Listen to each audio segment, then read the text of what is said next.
Siapa yang bilang jatuh cinta itu mudah? Kadang, kita lebih sering mendengar cerita pahit daripada manisnya rasa cinta. Banyak dari kita yang mengalami kekecewaan, perpisahan, atau bahkan pengkhianatan. Pertanyaannya, kenapa setelah semua itu, kita masih merasa ngeri ketika memikirkan untuk jatuh cinta lagi? Mungkin kamu pun bertanya-tanya, padahal rasanya kita harusnya cepat move on, kan? Kita justru terjebak dalam ketakutan yang entah dari mana asalnya. Nah, disinilah kita akan membahas segala keraguan yang datang ketika cinta muncul di depan mata. Ada yang mungkin mengatakan bahwa mencintai itu berani. Tetapi bagaimana jika rasa takut itu mendominasi? Yuk, kita mulai menyelami ketakutan ini dan mencari tahu apa sebenarnya yang membuat kita enggan untuk membuka hati lagi. Di chap pertama, kita akan membahas mengenai trauma cinta yang seringkali membekas di dalam diri kita. Chap 1, menyingkap trauma cinta. Pernah gak kamu merasa kalau cinta itu kayak perang? Rasanya hati kita udah berperang habis-habisan setelah patah hati. Jadi pas dengar ada tawaran cinta baru, yang ada malah nyusuk ketakutannya. Trauma cinta adalah hal yang sangat manusiawi.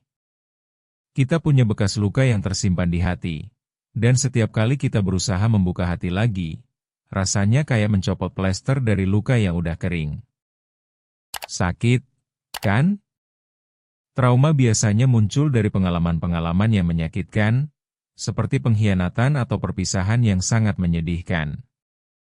Ketika kita jatuh cinta, otak kita seolah mengambil alih dan mengingat kesakitan yang pernah dialami. Akhirnya, kita pun jadi paranoid, menganggap bahwa semua orang mungkin akan berbuat hal yang sama. Jangan salah, itu bukan hal yang bodoh.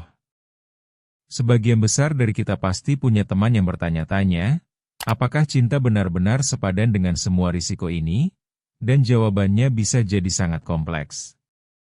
Namun, penting buat kita untuk bisa memisahkan antara trauma masa lalu dan kesempatan cinta baru. Salah satu cara untuk melakukannya adalah dengan mulai mengenali pola perilaku kita. Apakah kita terlalu cepat memberi kepercayaan atau malah enggan membuka hati sama sekali? Ini yang perlu kita gali lebih jauh lagi. Chap 2, cinta atau ketakutan? Seringkali kita lebih memilih untuk menyembunyikan diri daripada merasakan kebahagiaan yang mungkin datang.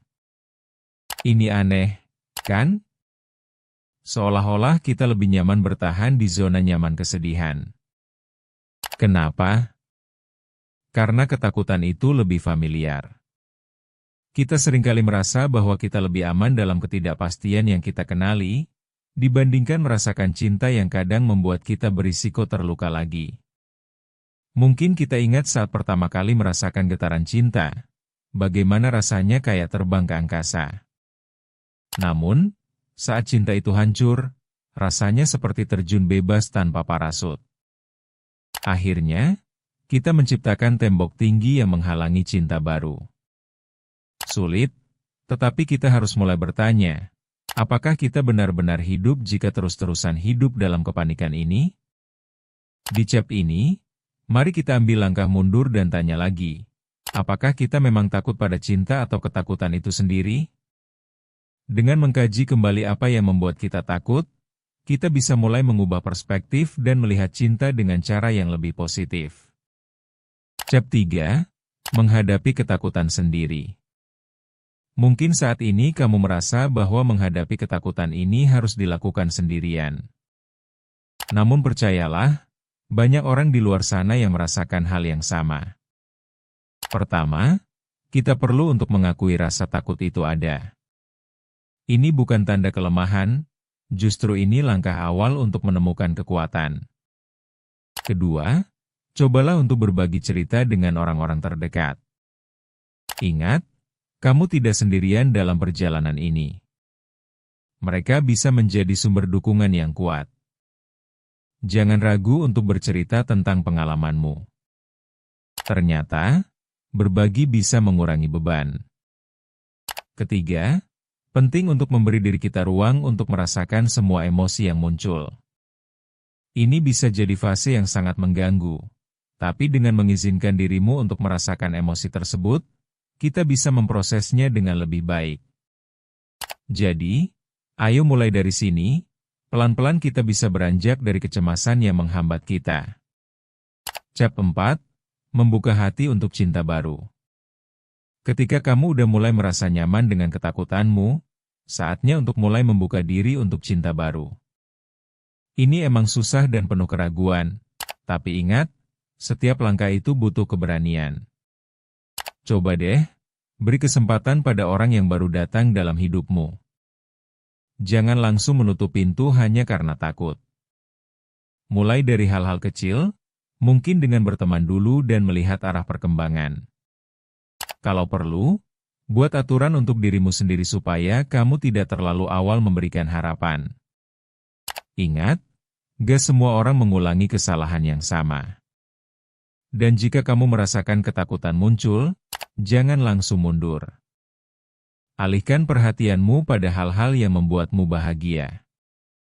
Membuka hati itu bukan berarti membiarkannya hancur lagi. Ini tentang memberi diri sendiri kesempatan untuk merasakan kebahagiaan yang baru. Cap 5. Cinta yang sehat dan seimbang. Setelah melalui semua proses ini, satu hal yang harus kita ingat adalah pentingnya cinta yang sehat. Cinta bukanlah tentang berkorban sepenuhnya tanpa melihat diri sendiri. Kita perlu tahu batasan dan memahami bahwa cinta yang benar adalah ketika kedua pihak saling menghargai dan mendukung. Menggabungkan keinginan untuk mencintai dengan menjaga diri sendiri adalah hal penting. Selalu ingat, tidak ada yang sempurna, dan itu termasuk hubungan kita. Jadi, saat kamu jatuh cinta lagi, pastikan bahwa kamu bukan hanya memberi sepenuh hati, tetapi juga mengingat untuk menjaga kesehatan mentalmu. Dengan begitu, kita bisa merasakan cinta dengan cara yang baru, tanpa trauma menghantui kita. Cinta ini harus menjadi perpanjangan dari diri kita yang lebih kuat, bukan beban yang menyeret kita ke bawah. Mari kita belajar untuk mencintai dengan cara yang baru, penuh keberanian dan pemahaman. Jika kamu merasa video ini bermanfaat, jangan lupa subscribe Ruang Tumbuh dan berikan dukunganmu agar kita bisa terus berbagi pembelajaran. Bertumbuh itu proses, bukan lomba.